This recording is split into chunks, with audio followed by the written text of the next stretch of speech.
بھلا کیا تم یہ کہتے ہو کہ ابراہیم، اسماعیل، اسحاق، یعقوب اور ان کی اولادیں یہودی یا نصرانی تھیں؟ مسلمانوں، ان سے کہو، کیا تم زیادہ جانتے ہو یا اللہ؟ اور اس شخص سے بڑا ظالم کون ہوگا جو ایسی شہادت کو چھپائے جو اس کے پاس اللہ کی طرف سے پہنچی ہو، اور جو کچھ تم کرتے ہو اللہ اس سے بے خبر نہیں ہے۔ بہرحال وہ ایک امت تھی جو گزر گئی، جو کچھ انہوں نے کمایا وہ ان کا ہے، اور جو کچھ تم نے کمایا وہ تمہارا ہے، اور تم سے یہ نہیں پوچھا جائے گا کہ وہ کیا عمل کر۔ اب یہ بے وقوف لوگ کہیں گے کہ آخر وہ کیا چیز ہے جس نے ان مسلمانوں کو اس قبلے سے رخ پھیرنے پر آمادہ کر دیا جس کی طرف وہ منہ کرتے چلے آ رہے تھے۔ آپ کہہ دیجئے کہ مشرق اور مغرب سب اللہ ہی کی ہیں، وہ جس کو چاہتا ہے سیدھی راہ کی ہدایت کر دیتا ہے۔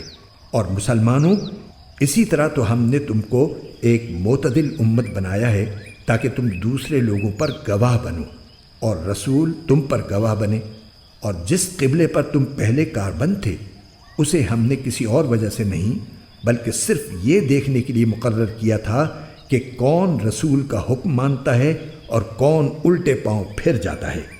اور اس میں شک نہیں کہ یہ بات تھی بڑی مشکل، ان لوگوں کے لیے ذرا بھی مشکل نہ ہوئی جن کو اللہ نے ہدایت دے دی تھی۔ اور اللہ تعالیٰ ایسا نہیں کہ تمہارے ایمان کو ضائع کر دے، در حقیقت اللہ لوگوں پر بہت شفقت کرنے والا بڑا مہربان ہے۔ اے پیغمبر، ہم تمہارے چہرے کو بار بار آسمان کی طرف اٹھتے ہوئے دیکھ رہے ہیں، چنانچہ ہم تمہارا رخ ضرور اس قبلے کی طرف پھیر دیں گے جو تمہیں پسند ہے۔ لو، اب اپنا رخ مسجد حرام کی سمت کر لو، اور آئندہ جہاں کہیں تم ہو اپنے چہروں کا رخ نماز پڑھتے ہوئے اسی کی طرف رکھا کرو۔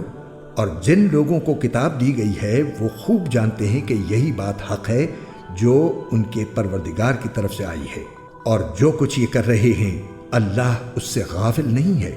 اور جن لوگوں کو کتاب دی گئی تھی اگر تم ان کے پاس ہر قسم کی نشانیاں لے آؤ تب بھی یہ تمہارے قبلے کی پیروی نہیں کریں گے۔ تم ان کے قبلے پر عمل کرنے والے ہو، نہ یہ ایک دوسرے کے قبلے پر عمل کرنے والے ہیں۔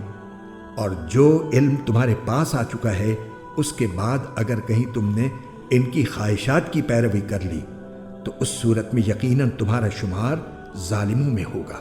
جن لوگوں کو ہم نے کتاب دی ہے وہ اس کو اتنی اچھی طرح پہچانتے ہیں جیسے اپنے بیٹوں کو پہچانتے ہیں، اور یقین جانو کہ ان میں سے کچھ لوگوں نے حق کو جان بوجھ کر چھپا رکھا ہے، اور حق وہی ہے جو تمہارے پروردگار کی طرف سے آیا ہے، لہٰذا شک کرنے والوں میں ہرگز شامل نہ ہو جانا۔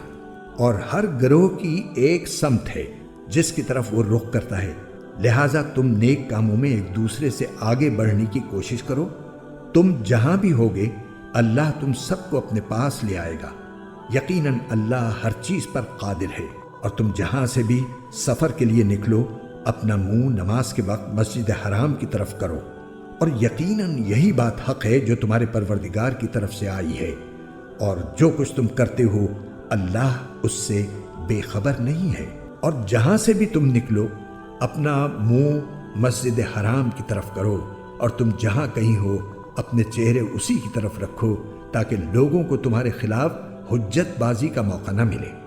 البتہ ان میں جو لوگ ظلم کے خوگر ہیں وہ کبھی خاموش، سو ان کا کچھ خوف نہ رکھو، ہاں میرا خوف رکھو، اور تاکہ میں تم پر اپنا انعام مکمل کر دوں اور تاکہ تم ہدایت حاصل کر لو۔ ہوں گے